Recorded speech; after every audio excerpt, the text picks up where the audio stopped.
Halo semuanya, jumpa lagi di Movieholic. Perkenalkan, nama saya Victor yang akan menjadi host Anda kali ini. Untuk video kali ini, kami akan membahas series Korea keluaran terbaru dari Netflix, yaitu Hellbound, yang disutradarai oleh Yoon Sang-ho, sutradara yang juga menyutradarai Train to Busan. Maka itu dari kami cukup tertarik untuk menonton film ini. Di video ini kami akan menceritakan alur ceritanya, setelah itu kami akan memberikan review singkat.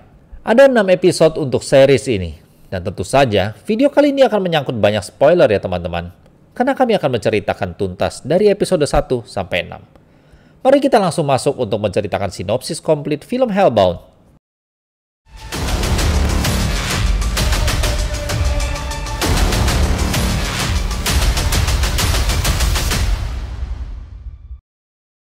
Cerita dimulai dengan munculnya 3 makhluk bertubuh besar dan berwarna hitam yang dipercaya adalah malaikat pencabut nyawa utusan Tuhan untuk menghukum orang berdosa dan dikirim ke neraka. Kisah dimulai dengan seorang laki-laki yang duduk di kafe di mana sekitarnya tampak warga Korea yang sedang menjalani rutinitas seperti biasa. Dan ada sekelompok orang yang sedang menyaksikan video di laptopnya tentang pemuka agama berkhotbah. Pemuka agama itu bernama Jung Jin-soo, seorang muda yang adalah ketua dari organisasi yang bernama Kebenaran Baru. Di video itu, Jung Jin-soo menampilkan video tentang 3 makhluk yang sedang menghukum dan membakar orang yang dipercaya adalah seorang berdosa. Kembali ke laki-laki tadi, laki-laki ini tidak tenang, pucat, dan ketakutan, dan terus memantau waktu di handphone miliknya. Tak lama kemudian, terdengar dentuman keras dan area pun bergetar layaknya gempa. Disusul dengan kedatangan 3 makhluk pencabut nyawa tersebut. Makhluk tersebut memukul laki-laki itu dan laki-laki itu pun berusaha kabur untuk menyelamatkan dirinya. Kejar-kejaran pun terjadi. Makhluk-makhluk itu menghancurkan banyak hal di sekelilingnya demi untuk membunuh laki-laki tersebut. Walaupun segala upaya dilakukan laki-laki itu untuk menghindari kematiannya, tetapi akhirnya laki-laki itu dibunuh dan dibakar oleh makhluk-makhluk tersebut. Setelah membakar laki-laki itu, makhluk-makhluk ini pun pergi dan menghilang. Kejadian ini membuat para polisi menyelidiki kasus ini. Para polisi tidak percaya kasus ini adalah pembunuhan utusan Tuhan. Polisi bersikeras melakukan penyelidikan dan ingin menangkap makhluk-makhluk ini. Walaupun para polisi telah mendapatkan banyak bukti video tentang pembunuhan dari makhluk-makhluk tersebut, para polisi tetap saja melakukan penyelidikan. Hasilnya, tidak ada sidik jari pelaku pembunuhan dari tubuh si korban. Para polisi pun berusaha mencari Jung Jin-soo untuk dimintai keterangan, karena Jin-soo terlihat begitu ahli dan tahu tentang makhluk-makhluk ini. Seorang detektif bernama Jin Kyung-hun dan rekannya menemui Jin-soo. Dalam perjalanan menemui Jin-soo, rekan Kyung-hun mencari info tentang organisasi Kebenaran Baru. Organisasi Kebenaran Baru telah berdiri sejak 10 tahun, dan mereka mempunyai hubungan dengan kelompok radikal bernama Arrowhead. Arrowhead sendiri adalah organisasi yang menyebarkan ajaran Tuhan dan menghukum orang yang dianggapnya berdosa. Mereka sangat kejam dan tidak segan membunuh siapapun yang menghalangi jalan mereka. Akhirnya Kyung-hun bertemu dengan Jin-soo. Kyung-hun menanyakan perihal kejadian pembunuhan dari makhluk-makhluk itu kepada Jin-soo. Di mana Jin-soo hanya tertawa dan berkata, bagaimana para polisi bisa menyebutkan hukuman Tuhan itu sebagai tindak kejahatan yang bisa diselesaikan oleh manusia. Selagi berbicara dengan Jin-soo, Kyung-hun terkejut melihat putrinya berada di area perkumpulan organisasi Kebenaran Baru. Kyung-hun pun bergegas menghampiri putrinya Hae-jung. Kyung-hun pun memarahi Hae-jung dan meminta agar Hae-jung segera pulang. Pembicaraan antara Kyung-hun dan Jin-soo pun berlanjut hingga Jin-soo membahas tentang pembunuhan istri Kyung-hun. Dan kata-kata dari Jin-soo pun membuat Kyung-hun terdiam, seolah-olah menyetujui pemikiran Jin-soo. Jin-soo mengungkit tentang pembunuh istri Kyung-ho yang sudah bebas dan tidak mendapatkan hukuman yang setimpal, dan berkata hukuman manusia berbeda dengan hukuman Tuhan, di mana hukum yang diciptakan manusia tidaklah adil, sedangkan hukuman Tuhan adalah dieksekusi dengan sangat adil dan dikirim ke neraka. Scene pun beralih ke seorang ibu yang bernama Park Jung-ja yang baru saja pulang ke rumah setelah bekerja. Di rumahnya, dia disambut oleh kedua anaknya yang sudah menyiapkan kue ulang tahun kepada Jung-ja. Sesaat kemudian, muncullah sosok mengerikan yang memberikan titah bahwa Park Jung-ja akan dihukum mati 5 hari lagi dan pasti pergi ke neraka. Keesokan harinya, Jung-ja pergi menemui pengacara di kantornya. Pengacara itu bernama Hye-jin. Sebelum ke kantor pengacara, Jung-ja bertemu dengan Jin-soo dan menceritakan titah kematian yang didapatnya. Jin-soo mengatakan bahwa itu adalah pesan dari Tuhan. Jinsu pun menawarkan uang sebesar 3 juta won apabila Jungja bersedia menyiarkan eksekusi pembunuhan tentang dirinya secara langsung. Jadi itulah alasan Jungja menemui Hyejin, agar Hyejin bisa mengatur uang sebesar 3 juta won untuk masa depan kedua anaknya kelak. Hyejin sendiri masih ragu untuk membantu permintaan Jungja, karena dia merasa kematian adalah rahasia Tuhan. Untuk itu Hyejin menelpon detektif Kyung Hun untuk membantunya mengurus permasalahan tersebut. Dan akhirnya, detektif Kyung Hun dan pengacara Hyejin serta ketua Jung Jin-soo sepakat untuk bertemu di rumah Jungja untuk membahas masalah tersebut. Di rumah itu, Jin-soo membahas apakah dosa yang sudah diperbuat oleh Jungja sehingga mendapatkan titah kematian tersebut. Apalagi posisi Jungja tidak mempunyai suami. Jin-soo pun berspekulasi bahwa Jungja telah membunuh suaminya atau mengandung 2 anaknya dari lelaki yang sudah beristri. Mendengarkan hal ini, pengacara Hyejin meminta Jungja untuk diam dan tidak perlu menjawab pertanyaan Jin-soo. Scene pun berganti tentang seorang anggota Arrowhead yang melakukan siaran langsung. Orang ini sering memberikan informasi kepada Arrowhead tentang manusia yang dianggap berdosa. Jungja pun tak luput dari mereka. Siaran tersebut membeberkan tentang titah kematian yang didapat Jungja, juga tentang berita bahwa pengeksekusian Jungja akan disiarkan secara langsung. Ternyata informasi yang didapatkan oleh anggota Arrowhead berasal dari seorang detektif yang tidak lain adalah rekan dari Kyung Hun.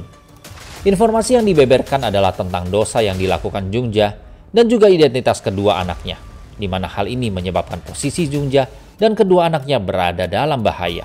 Sehingga Jungja dan kedua anaknya bergegas menyelamatkan diri sebelum dibunuh oleh anggota Arrowhead. Pengacara Hyejin pun berusaha membantu Jungja dengan menyelamatkan kedua anak Jungja ke airport untuk dikirim ke Kanada. Scene pun berganti di mana ketua Jin-soo sedang mengobrol dengan putri dari detektif Kyung Hun.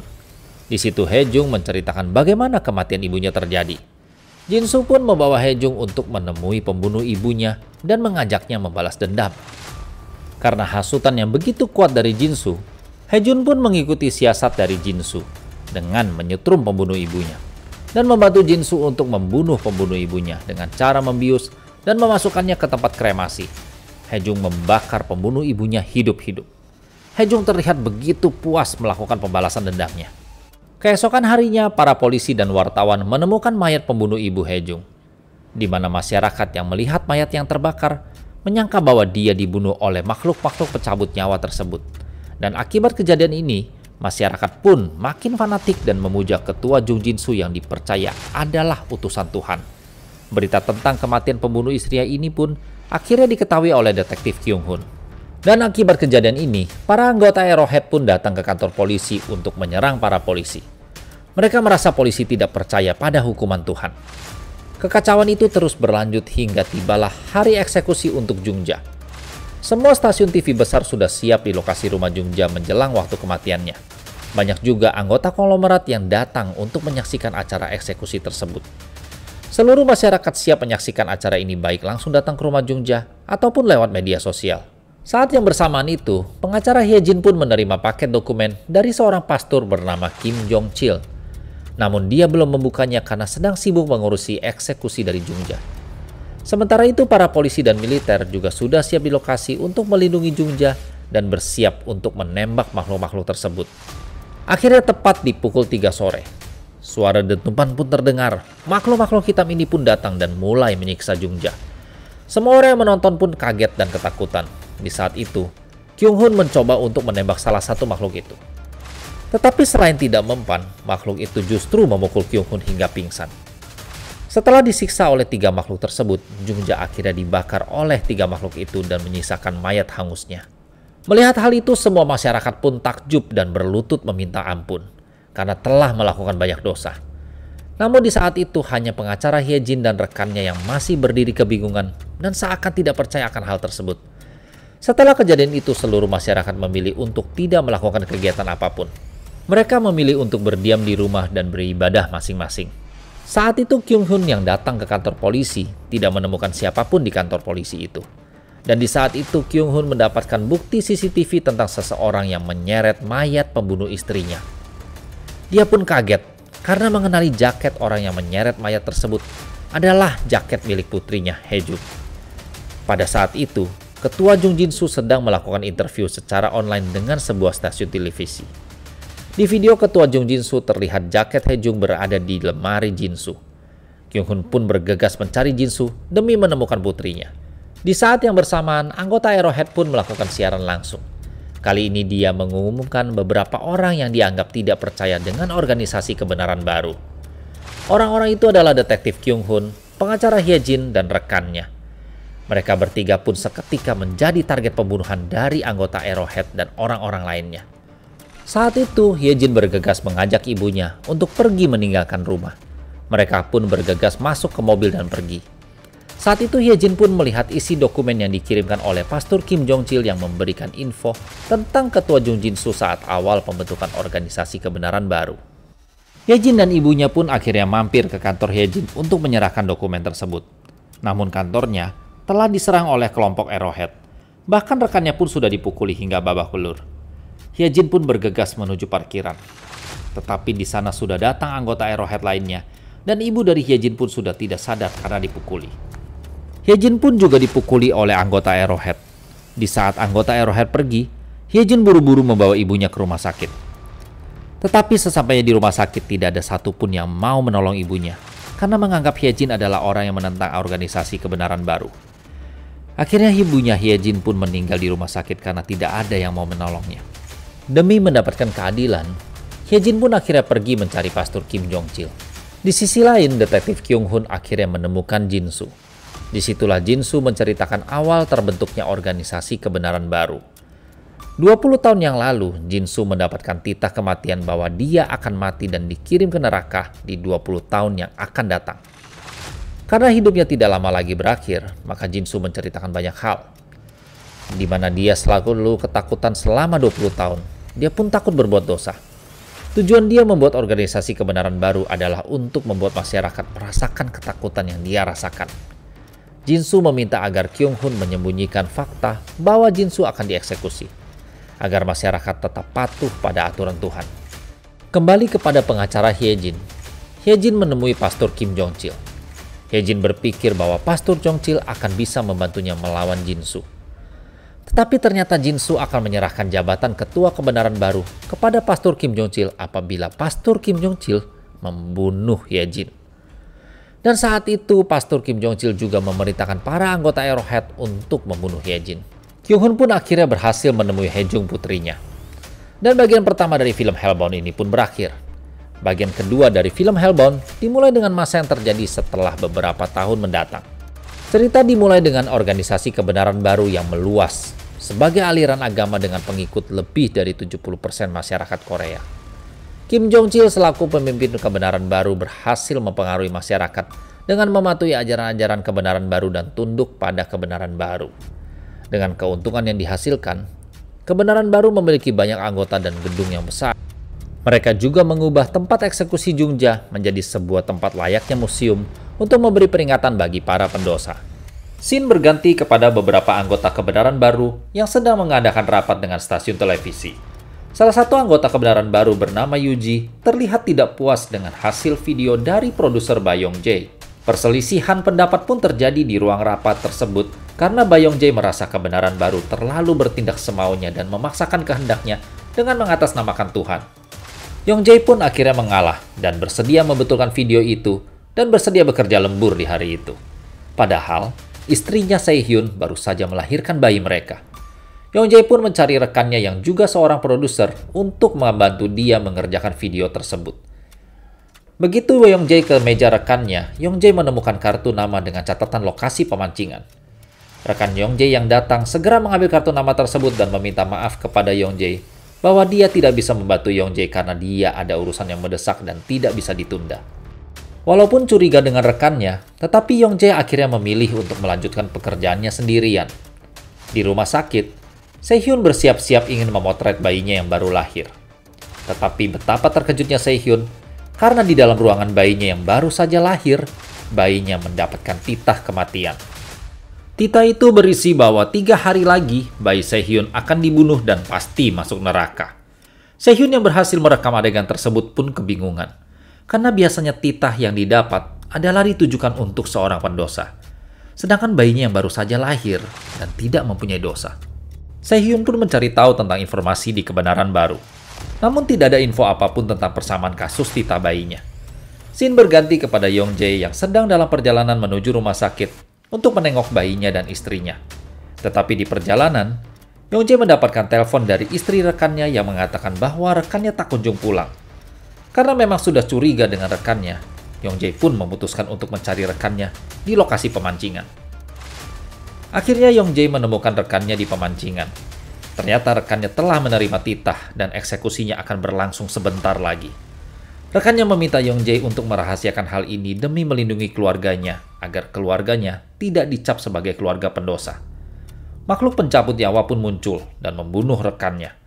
Sebelum rekannya dieksekusi, rekannya telah meminta bantuan dari organisasi Sodo untuk mengurus dan menyembunyikan jenazahnya.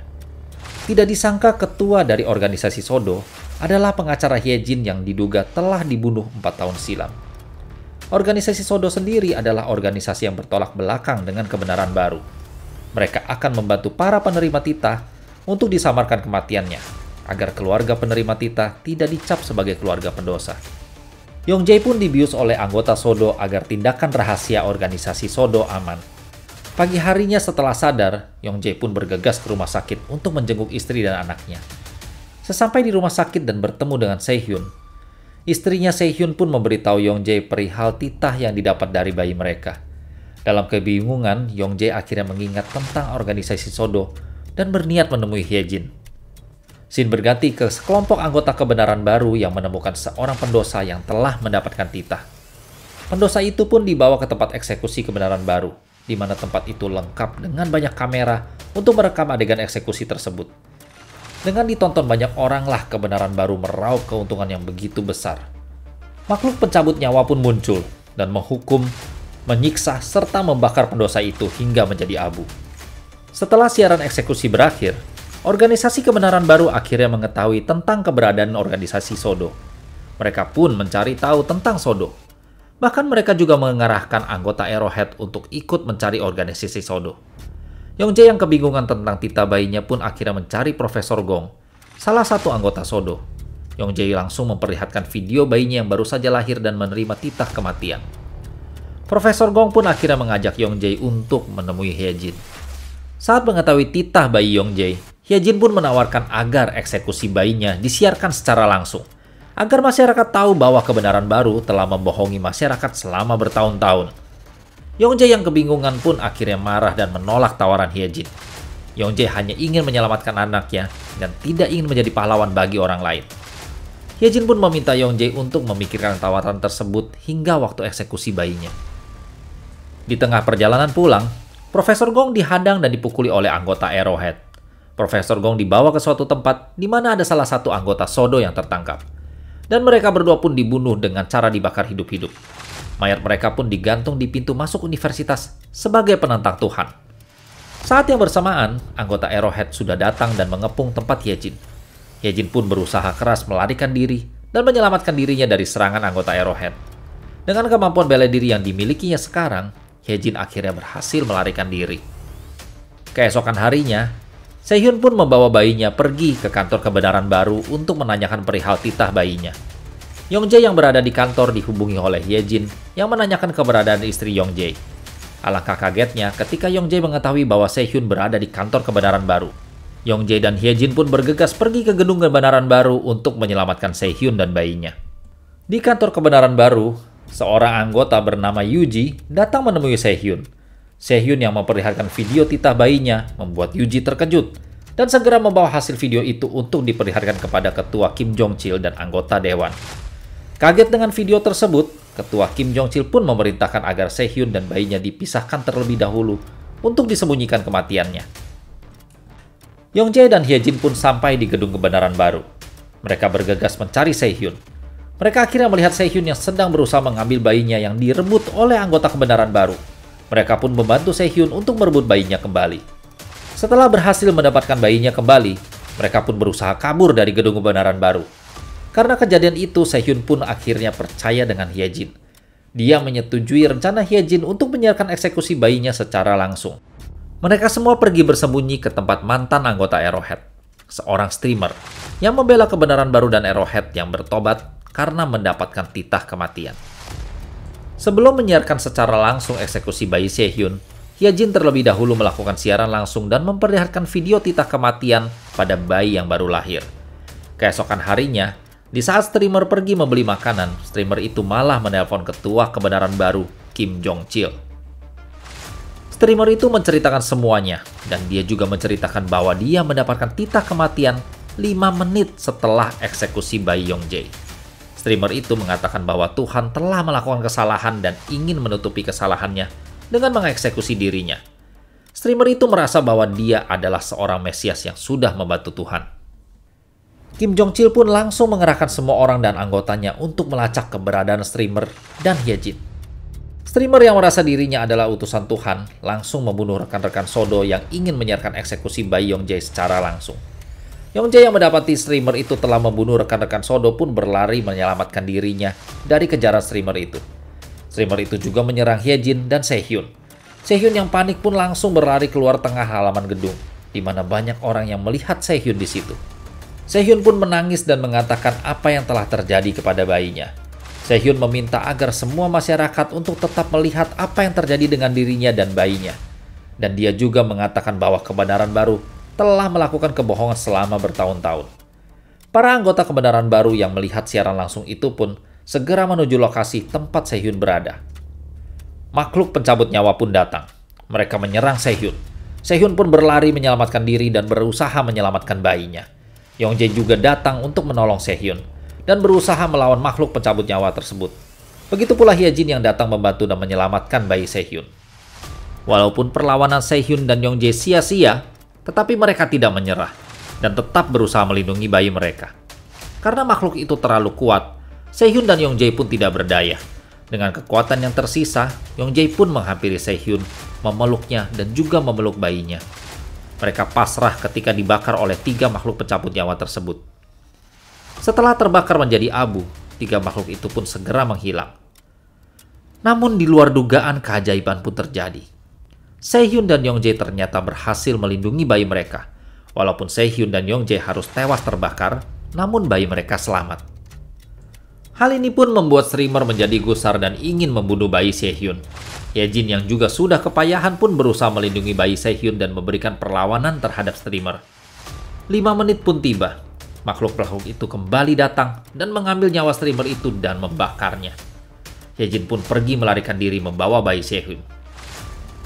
Scene berganti ke lokasi eksekusi Jungja, di mana terlihat mayat Jungja yang telah menjadi abu, bergerak dan bergetar. Bergetar begitu hebatnya hingga menumbuhkan kembali dan menyatukan jasad-jasad Jungja dan akhirnya tubuh Jungja utuh kembali. Dan Jungja pun hidup kembali. Dan cerita berakhir. Jelas sekali akan ada season kedua untuk film ini. Nah, bagaimana menurut pandangan Movieholic untuk film ini? Kami hanya akan memberikan review singkat saja. Cerita dari Hellbound menurut kami cukup liar, di mana diperlihatkan bagaimana manusia dapat melakukan hal-hal yang gila. Sinematografinya di film ini sangat solid, di mana biasanya acara dari Korea Selatan yang bagus mempunyai kualitas sinematografi yang bagus dan juga konsisten, di mana bisa menangkap kesan horornya dan hal-hal supernatural yang menyeramkan ke para penonton. Dan juga visual efek 3 makhluk pencabut nyawa di episode pertama yang terlihat luar biasa. Dan mereka terlihat menyeramkan dengan kekerasan yang mereka lakukan. Dan visual efeknya bagus sekali. Dialog-dialog dari film ini ada beberapa yang terasa sangat filosofi, di mana dari saya kadang membuat filmnya terasa lambat. Dari 6 episode ini, terasa seperti ada 2 bagian, di mana 3 episode pertama menurut saya lebih menarik. Di mana bagian kedua seakan jalan ceritanya pindah ke yang lain. Walaupun begitu, film ini tetap menarik dengan beberapa adegan kekerasan yang bagus. Di mana ceritanya mungkin tidak seimbang dengan sempurna, tetapi film ini tetap dapat membuat para penonton seakan terkunci untuk terus menonton dari awal sampai akhir. Dari kami tetap merekomendasikan film ini untuk teman-teman nonton. Nah, kami dari Movieholic memberikan skor 8. Ya, inilah video kami yang membacakan alur cerita film Hellbound yang tentu saja penuh spoiler. Apa teman-teman sudah menontonnya? Kami ingin sekali mendengar pendapat teman-teman tentang film ini. Silakan cek video review kami lainnya, dan apabila teman-teman menyukai review kami, mohon supportnya untuk like video ini dan subscribe channel kami. Sampai jumpa di video berikutnya. Remember, be strong, be kind, and be super.